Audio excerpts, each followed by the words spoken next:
sera mieux avec le micro. Bonjour à tous, j'espère que vous allez bien. Bienvenue dans notre émission hebdomadaire sur les nouveautés des réseaux sociaux et du web marketing. Cette semaine, des tas de news comme d'habitude. Je ne sais pas mieux avec le micro. Comment ils font pour avoir tout le temps des nouveautés, ces réseaux sociaux. Il y a Facebook, un bouton donation, on va parler des émoticônes, on va parler d'Instagram Blur, on va parler de Twitter Business Geolocation, Snapchat Search, le lead capture de LinkedIn. Je vais vous montrer une campagne assez délire, avec du 360 degrés. On va parler des jobs de la semaine, je vais vous montrer l'outil de la semaine et comme toutes les semaines, les événements. Un événement en tout cas. Voilà, à tout de suite.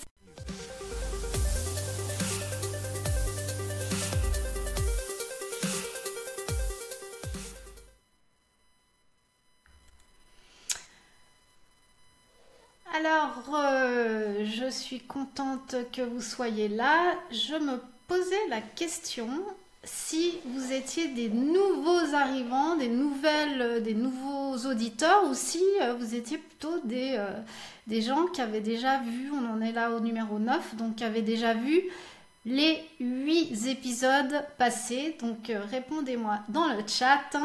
Ce serait super intéressant de voir qui revient et qui découvre ça, et surtout pour les nouveaux, dites-nous d'où vous avez entendu parler du Live & Com. Ok, donc le Live & Com, pour ceux qui sont nouveaux, c'est toutes les semaines. L'idée, c'est vraiment de passer entre une demi-heure et une heure et de vous faire un récap de tout ce qui s'est passé pendant la semaine au niveau des news, réseaux sociaux, web marketing, pour que vous n'ayez pas à perdre du temps à faire de la veille, parce que du coup, c'est nous qui le faisons pour vous, et avec grand plaisir en plus, et de voir avec vous, d'analyser vraiment tout ce que ces nouveautés veulent dire pour nous, marketeurs, professionnels du marketing, ou de la communication, ou même entrepreneurs, etc. Et comment on va pouvoir utiliser ces nouvelles choses qui nous sont offertes tellement systématiquement toutes les semaines, et essayer de voir ce qui sont un peu des trucs intéressants et d'autres trucs qui sont, comme on dit en anglais, des fades, qui vont juste disparaître assez vite. Voilà, donc on regarde. Donc si je regardais dans le chat, qu'est-ce que vous me répondez? Alors bonsoir, dis donc, vous n'êtes pas bavard du tout. C'est dommage la présentation. Alors, j'ai une petite. Ok, Myriam, la présentation est un peu longue.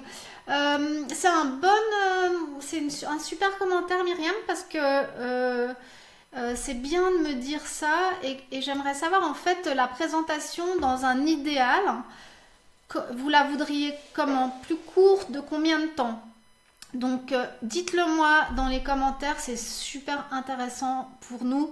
De savoir, d'avoir votre feedback. Ok, c'est votre émission, on veut la faire pour vous et que ça vous plaise. Donc feedback, super bienvenue.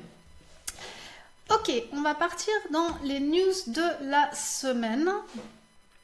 Alors cette semaine, il y a pas mal de trucs sur... Attendez 2 secondes, je me perds un peu du coup. Alors, cette semaine, on va commencer par les nouvelles semaines de Facebook. Alors, sur Facebook, maintenant, il va y avoir un moyen de mettre un bouton pour comment on dit, fundraising, pour récolter de l'argent, en fait. Donc, quand vous faites un live, vous pouvez faire un live. D'ailleurs, je vous en avais parlé. Thomas Gazio va faire un très long live en mai de à peu près 10 à 15 heures, et il fait du fundraising pour une association. Et du coup, c'est dans des émissions comme ça qu'on peut avoir un bouton qu'on presse, et puis attendez, je vais juste vous montrer l'image en live en mai. à peu près plus grande et du coup on va voir là, on a un bouton à donner button, enfin c'est ce qu'on va voir du moins, et puis on voit aussi ici que c'est comme ça en fait, si on veut un ad break pour les gens qui voudront monétiser dans un futur proche et qui pourront bien sûr, parce qu'il faut un minimum de 300 personnes je crois en live et 2000 fans pour pouvoir mettre de la publicité, mais ça se présentera comme ça. Donc ça c'est assez intéressant. Je trouve maintenant, est-ce que récolter des fonds, ça va être seulement pour les pages avec la petite coche bleue? Au début, sûrement. Après, allez savoir, est-ce qu'il n'y aura pas un modèle où les gens qui créent du contenu pourront en fait demander peut-être de l'argent pour encourager la création. Intéressant, il faudra voir ce qui se passe. Autre chose, Facebook où les gens qui créent du contenu pourront en fait demander peut-être de l'argent. Je m'en mêle dans mes pour encourager. Alors la deuxième chose avec Facebook, c'est, je vous avais parlé la semaine passée des émoticônes dans les messages.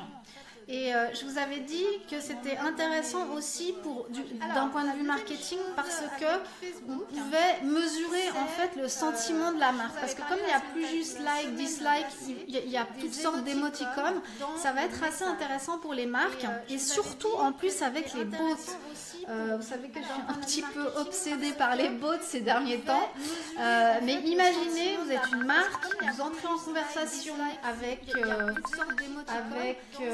intéressant pour les marques. Attendez, je crois qu'on a en plus avec les bots, je crois qu'on a un petit peu obsédé par les bots. Ok, il y a un problème de son. Ok, mais imaginez, nous avons un problème de son. Ok. Alors, écoutez, je pense que je ne vais pas tout faire en même temps, mais je vois qu'il y a un problème de son. Laissez ça bug. Ok. Bug. Un problème de son. Du coup, je pense que je vais devoir arrêter le live et le reprendre juste après avoir réglé le bug. Voilà. Alors, je vous laisse et puis je règle ça et je reviens. Partez pas. Du coup, surtout ne partez pas.